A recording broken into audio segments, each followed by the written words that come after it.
그러니까 많은 부모님들이 내 아이는 장애가 있으니까 안 클 거야. 크지 말아야 돼. 예, 그런 바람이 있어요. 내 아이는 크지 말아야 돼. 장애가 있잖아. 근데 그거는 불가능한 일이잖아요. 불가능하죠. 네. 예, 현실을 외면하는 거잖아요. 그렇죠. 사람인데. 안녕하세요. 언토리TV 민수경입니다. 네, 대여감 성교육 상담소의 정진옥입니다. 네, 박사님 안녕하세요. 네, 안녕하세요. 개인적으로는 제가 박사님을 부모님들을 대상으로 이제 성교육 프로그램 하실 때 이제 뵙고, 저분 모셔야 되겠다. 그렇게 해서 이제 모셨는데. 눈이 좋으셔요. 아, 그럼요. 제가 아주 그냥 촉이 좋습니다. 어쨌든 30여 년 동안 발달장애인 성교육에 대해서 연구하고 또 교육을 하신 전문가시잖아요. 네. 근데 보니까 생활 속 사람 중심 성교육을 하고 있다라고 말씀하시더라고요. 이게 정확하게 어떤 의미인가 좀 궁금했었어요. 네. 생활 속 사람 중심 성교육에 대해서 말씀드리려면 먼저 좀 드려야 되는 말씀이 있는데, 되게 사람들이 성교육하면은 남녀 생식기나 생식기 활동에 대한 성과학적인 지식을 갖게 하는 게 성교육이라고 생각하는데, 저는 그게 아니라는 거. 제가 하는 성교육은 인문학 교육이에요. 사람에 관한 교육이기 때문에. 내가 성적인 존재로서, 성적인 존재라고 하는 것은 육체를 갖고 있다는 거예요. 그런 존재로서 내가 누군지 알아야 되고, 나 혼자 살지 않잖아요. 다른 사람하고 함께 살아야 돼요. 다른 사람에게 그 사람에 대한 내 갈망, 정서를 내 몸을 통해서 어떻게 표현해내야 돼? 표현해내지 말아야 돼. 이거는 교실 수업에서 지식으로 배울 수 있는 게 아니라고 저는 생각해요. 내가 누군가에 대한 얘기거든요. 여성의 사람으로서 나는 누구고, 남성의 사람으로서 나는 누구인가? 근데 내가 학교 왔는데 학생으로서 난 누구야? 집에 갔는데 아들로서 딸로서 난 누구야? 친구를 만났는데 친구로서 난 누구야? 그런 다양한 자기에 대한 그런 것을 배우는 것은 결국은 생활하는 데서 배울 수밖에 없는 거. 그러면 부모님이나 그렇죠. 옆에 함께하고 있는 그렇죠. 나의 가족들이나 지인들, 그분들이 가장 중요한 성교육자죠. 근데 요즘은 성교육자가 또 거기만 있지 않아요. 온라인 세계에도 있어요. 그 좀 위험하지 않아요? 많은 장애인분들이, 젊은이들이 유튜브 통해서 성에 대해서 배워요. 성은 그 사람의 몸과 그 사람의 생식기를 가지고 다른 사람하고 어떻게 하는가 아닌가. 그거 배워요.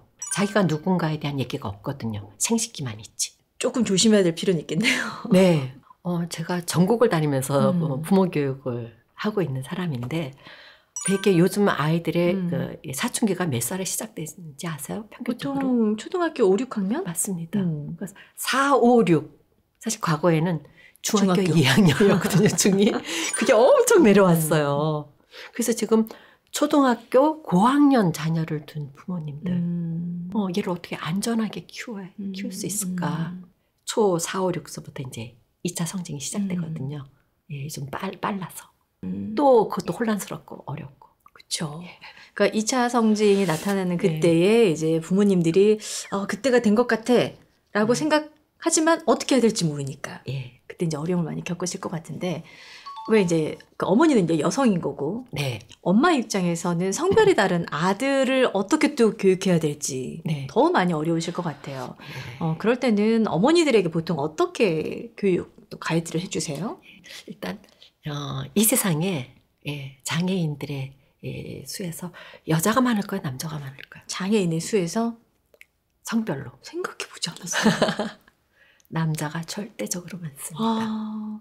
60, 70%. 주 양육자는 아빠일까요? 엄마일까요? 엄마. 네.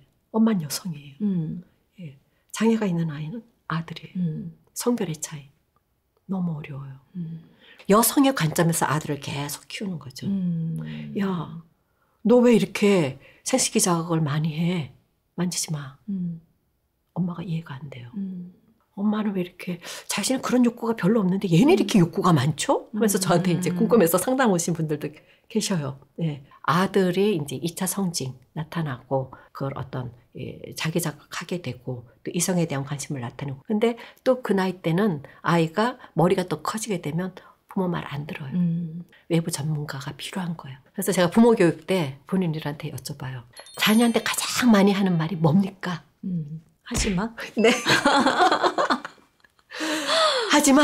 안 돼. 얘는 그 말을 이제 죽을 때까지 듣고 살아요. 그러면 그 말을 평생 듣는 그 자녀가 자기 자신에 대해서 어떤 사람이라고 인식하겠어요. 나는 문제 있는 사람. 그러면 문제 있는 행동을 합니다. 이것이 이제 제 성교육의 포인트거든요. 자기를 문제 있는 사람으로 인식하면 문제 있는 행동을 할 수밖에 없어요. 저기 문제 있으니까. 그래서 넌 문제 있는 사람이 아니라고 하는 그런 어떤 다른 쪽의 말이 필요한 거죠. 예. 하여튼 이 발달장애 자녀들이 사춘기 때 일어나는 그런 어떤 자기자극 그런 것들은 본능이라기보다는 또 학습된 행동이에요. 어느 날 스치면서 사적인 신체 부위를 자기가 만졌더니 기분이 좋네. 엎드렸는데 압박을 했는데 뭐가 기분이 좋네. 계속하는 거죠. 예. 발달장애 자녀들은 이 스킬이 부족해요. 그래서 되게 이제 엎드려서 자기 자극하거나 어디 비벼서 하거나 예. 물론 자기 손으로 만지기도 하지만 그것도 예, 그렇게 테크니컬한 기법이 아닌 방식으로 하기 때문에 계속 만지고 있는 그런 일들이 벌어지고 그래서 이제 어떤 친구들은 그것 때문에 또 기소돼 갖고 공연음란죄로 예. 과거에는 예, 딸을 둔 부모님들이 걱정이 많았어요. 내 딸이 성폭력 피해를 당하면 어떡하지? 그래서 막 아들을 둔 부모님들이 내 아들이 성범죄자가 되면 어떡하지? 그러니까 이 친구들 같은 경우에는 그게 이제 범죄라는 것 자체도 인식하지 못하는 거니까. 네. 왜냐면 집에 있을 때 늘 뭐 자기 몸 만지고 했잖아요. 그리고 부모님이 별 그에 대해서 제지하지 않았고 쟤는 뭘 모르니까 하면서 지나다니다가 급하면 아무 데서나 어렸을 때 또 이렇게 뺏겨갖고 소변 두기도 하고 얘는 장애가 있으니까 사람들이 봐줄 거야. 근데 안 봐주는 세상이거든요. 그래서 길거리에서 엉덩이 내리고 소변 보다가 또 공연 음란죄로 또 기소돼 갖고 오는 그런 젊은이들이 있고요. 그러면 이 부모님들은 언제부터 어떻게 아이들을 교육을 해야 되는 건가요? 어렸을 때부터. 그러니까 많은 부모님들이 내 아이는 장애가 있으니까 안 클 거야. 크지 말아야 돼. 예, 그런 바람이 있어요. 내 아이는 크지 말아야 돼. 장애가 있잖아. 근데 그거는 불가능한 일이잖아요. 불가능하죠. 네. 예, 현실을 외면하는 거잖아요. 그렇죠. 사람인데. 근데 얘가 하는 짓을 보면 애기 같거든. 예. 얘 사람이잖아요. 계속해서 시간이 가면서 크죠. 그럼 어느 순간에 성인이 되죠. 성인이 되는 존재라는 것을 인식을 하셔야 돼요. 이걸 탑다운 어프로치라 그래. 탑다운 어프로치. 얘의 미래, 성인기 삶을 그리면서 이 성인들의 세계에서는 이런 것들이 필요하지. 그러면 지금 얘가 이 초등학생 시기에 비장애 아이들의 하는 그런 거에서 어떤 행동을 얘가 갖춰야 되지? 계속 그 나름대로의 그런 어떤 바로미터를 갖고 가야 되는 거예요. 얘가 한 사람으로서 살아가는 데 있어서 지켜야 되는 그런 규칙이 있잖아요. 그거는 샤워하고 나올 때는 내 몸을 가려야 돼. 타월로 가리든 아니면 가운으로 가리든 팬티를 입고 나오든. 이거 규칙이야. 너는 지금 어린 애기가 아니야. 너 지금 청소년이기 때문에 성인이기 때문에 그래서 안 되는 거야 이 행동이. 근데 이런 말 안 해주고 이거 하지 마 안 돼. 그 말만 하거든요. 근데 왜 하지 말아야 되는데 나는 늘 똑같은데. 네, 우리 발달장애인들은 자기가 변해가고 있는 자기의 모습을 못 보잖아요. 네네. 네. 그래서 계속 애한테 얘기해야 되죠. 땡땡이 2025년 1살 더 먹었다? 그러면 이제 몇 살일까? 이제 15살이구나? 15. 키는 얼마일까? 몸무게는 얼마일까? 야, 진짜 이렇게 컸네? 그러니까 이 수치화된 걸로 제시해 주는 거죠. 이렇게 구체적으로 딱딱 집어서 얘가 내가 더 어른이 되네? 어른으로 되어가고 있네? 이제 청소년이네? 자기인식. 그거에 따라서 청소년 행동을 해야 된다는 거. 근거가 있잖아요. 네. 말씀하셨던 사람 중심 성교육을 하려면 사회도 마찬가지고 가정에서도 마찬가지고 학교에서도 마찬가지고 뭔가 좀 한 방향으로 좀 가는 게 필요하지 않을까라는 생각이 들거든요. 네, 맞습니다. 그러니까 부모님들 혼자 성교육 못 시키고요. 학교에서 선생님들 혼자 아니 전문가 혼자 성교육 못 시켜요. 저는 항상 저한테 상담이나 교육을 받으러 오는 분들한테 그 말씀 드려요. 제가 자녀의 행동 바꾸는 사람 아닙니다. 그 행동은 누가 바꿔요? 스스로, 본인이. 그럼 저는 왜 했어? 자녀가 나 이런 사람이구나. 저를 통해서 자신을 새롭게 발견해내는 거예요. 그러면 그 발견된 자기의 모습대로 어떤 행동을 요구받고 그 행동을 해야 되는 거. 네. 저는 그런 역할을 하는 사람이거든요. 그러면 결국에 사람을 바꿀 수 있는 건 생활 속에서. 생활 속에서 스스로 바꿀 수 있도록. 스스로 바꿀 수 있도록 주변에 있는 부모, 전문가, 뭐 이 다른 사람들, 성인들, 뭐 또래 그 모든 사람들이 이 사람이 이런저런 더 나은 행동을 하도록 영향을 줘야 되는 거죠. 그 많은 부모님들을 이제 만나 보실 테니 네. 이런 경우는 정말 최악입니다. 이러시면 안 됩니다라는 그런 경험들도 있으신가요? 예. 가장 중요한 것은 성교육에서 몸에 대한 교육이에요. 자, 한번 생각해 보세요. 우리가 어떤 성적인 측면에서 어떤 학대라든가 폭력이 일어났다고 할 때 어디서 일어나는 일이에요, 그게? 내 몸에서. 그렇죠. 누군가의 몸에서. 내 몸이냐, 너 몸이냐, 제3자의 몸이냐. 몸에 대한 교육이 가장 중요해요. 내 몸이 나예요. 나야. 내 육체가 있어야지, 내 몸이 있어야지 내가 살아있을 수가 있어요. 그래서 내 몸에 어떻게 하는가. 내가 내 몸에 어떻게 할 때. 다른 사람이 내 몸에 어떻게 할 때. 예. 그래서 가장 중요한 게 내 몸은 내 거야. 내 몸은 나야. 그리고 내 허락 없이는 못 봐. 만지면 안 돼. 근데 부모님이 야 땡땡아 너 오늘 빨리 와 씻어. 아무 데서나 옷 벗기고 거실에서도. 그리고 엄마가 또 빡빡빡빡 또 다 씻겨. 혼자서 씻으면 얘가 깨끗하지 않다니까. 성교육 시간에는 내 몸은 소중해요 하면서 교육을 받고 갔는데 집에 가면 엄마가 없으면 아빠가 씻고 아빠가 없으면 옆집 할머니가 와서 씻기고 자기 몸은 공공재야. 예. 그래서 제가 부모님들한테 항상 당부해요. 가장 중요한 것은 혼자 씻고 닦는 겁니다.